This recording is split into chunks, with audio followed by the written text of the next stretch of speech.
White হাউসের oval অফিসে গত শুক্রবারের বৈঠকে ইউক্রেনের প্রেসিডেন্ট ভলোদিমির জেলেনস্কিকে তীব্রভাবে আক্রমণ করেন মার্কিন ভাইস প্রেসিডেন্ট জেডি ভ্যান্স। এ ঘটনা দেখিয়ে দিল ভ্যান্স তার কিছু পূর্বসূরির মতো নিজেকে রাজনৈতিক ছায়া খেলোয়াড়ের মতো লুকিয়ে রাখেন না। তিনি খোলা মঞ্চে আক্রমণকারীর ভূমিকা নিতে মোটেও ভয় পান না। হোয়াইট হাউসের বৈঠকে জেলেনস্কির উপর আক্রমণে নেতৃত্ব দিয়েছিলেন ভ্যান্স। এরপর আক্রমণে যোগ দেন ট্রাম্প। বৈঠকটি ততক্ষণ সৌহার্দ্যপূর্ণ ছিল যতক্ষণ ভ্যান্স ইউক্রেন রাশিয়া যুদ্ধের কূটনৈতিক সমাধানের জন্য মার্কিন প্রেসিডেন্টের প্রশংসার প্রসঙ্গ তোলেন। জবাবে জেলেনস্কি বলেন, জেডি, কী ধরনের কূটনীতির কথা আপনি বলছেন? ওয়াশিংটন মস্কোর মধ্যে সরাসরি আলোচনার সমালোচক জেলেনস্কি আরও বলেন, আপনি কি বলতে চান? জবাবে ইউক্রেনীয় নেতাকে কড়াভাবে ভ্যান্স বলেন, আমি এমন কূটনীতির কথা বলছি যা আপনার দেশকে ধ্বংস হওয়ার হাত থেকে বাঁচাতে চলছে। ভ্যান্স আরও বলেন, জনাব প্রেসিডেন্ট, আপনাকে মান্য করেই বলছি, আমি মনে করি ওভাল অফিসে ঢুকে মার্কিন গণমাধ্যমের সামনে এই বাহাসের চেষ্টা সম্মানজনক নয়। 2024 সালের মার্কিন প্রেসিডেন্ট নির্বাচনের সময় ডেমোক্র্যাটদের পক্ষে প্রচার চালানোর অভিযোগও জেলেনস্কির বিরুদ্ধে আনেন ভ্যান্স। নির্বাচনের ক্ষেত্রে গুরুত্বপূর্ণ দোদুল্যমান অঙ্গরাজ্য পেনসিলভানিয়ার একটি অস্ত্র কারখানা গত সেপ্টেম্বরে পরিদর্শন করেছিলেন ইউক্রেনীয় নেতা। তখন তিনি হোয়াইট হাউসে গিয়ে ট্রাম্পের নির্বাচনী প্রতিদ্বন্দ্বী তৎকালীন মার্কিন ভাইস প্রেসিডেন্ট কমলা হ্যারিসের সঙ্গে সাক্ষাৎও করেছিলেন। জেলেনস্কির প্রতি ভ্যান্সের ভর্ৎসনা রিপাবলিকানদের ব্যাপক সমর্থন কুড়িয়েছে। সাউথ ক্যারোলাইনার সিনেটর লিন্ডসে গ্রাহাম বলেছেন, আমাদের দেশের পক্ষে জেডি ভ্যান্স দাঁড়ানোয় আমি খুবই গর্বিত।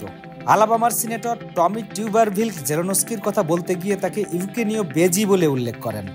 নিউ ইয়র্কের কংগ্রেসম্যান মাইক ললার এ বৈঠককে যুক্তরাষ্ট্র ও ইউক্রেন উভয়ের জন্য হারিয়ে ফেলা একটি সুযোগ বলে অভিহিত করেছেন। সফররত একজন রাষ্ট্রপ্রধানের উপর ভ্যান্স যে আক্রমণটা করলেন, একজন মার্কিন ভাইস প্রেসিডেন্ট সচরাচর তেমনটা করেন না। কেউ মার্কিন ভাইস প্রেসিডেন্ট হওয়ার আগে থাকেন প্রেসিডেন্ট প্রার্থীর রানিং মেট হিসেবে তার কাজ প্রেসিডেন্ট প্রার্থীকে নির্বাচনে জয়ী করতে সাহায্য করা, আর ভাইস প্রেসিডেন্ট হওয়ার পর তার কাজ হয় প্রেসিডেন্টের পাশে চুপচাপ বসে থাকা। বিশেষ করে প্রেসিডেন্টের প্রতিনিধিত্ব করেন ভাইস প্রেসিডেন্ট। এ সময় তিনি প্রেসিডেন্টের একজন অনুগত ব্যক্তি হিসেবেই সব কাজ করেন বলেন।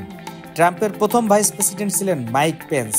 ভাইস প্রেসিডেন্ট হিসেবে তিনি অনেক বেশি মৃদু স্বভাবের ছিলেন। তার সঙ্গে ভ্যান্সের বৈপরীত্য ব্যাপক। ভ্যান্স দীর্ঘদিন ধরে ইউক্রেনে মার্কিন সহায়তার বিষয়ে খোলামেলাভাবে সংশয় প্রকাশ করে আসছেন। 2022 সালে ভ্যান্স যুক্তরাষ্ট্রের ওহাইও থেকে সিনেটর হওয়ার জন্য প্রতিদ্বন্দ্বিতা করেছিলেন। তখন তিনি একটি পডকাস্টে বলেছিলেন, ইউক্রেনের সঙ্গে কি ঘটছে তা নিয়ে তিনি সত্যিই চিন্তা করেন না।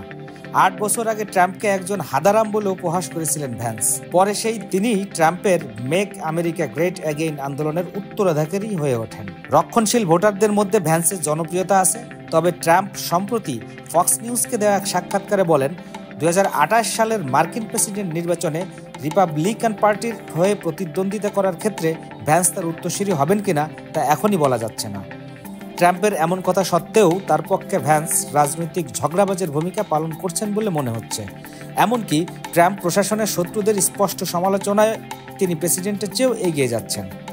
একটি সাধারণ বিষয় হলো, ভ্যান্সের আক্রমণের অনেক শিকারী আমেরিকার মিত্র।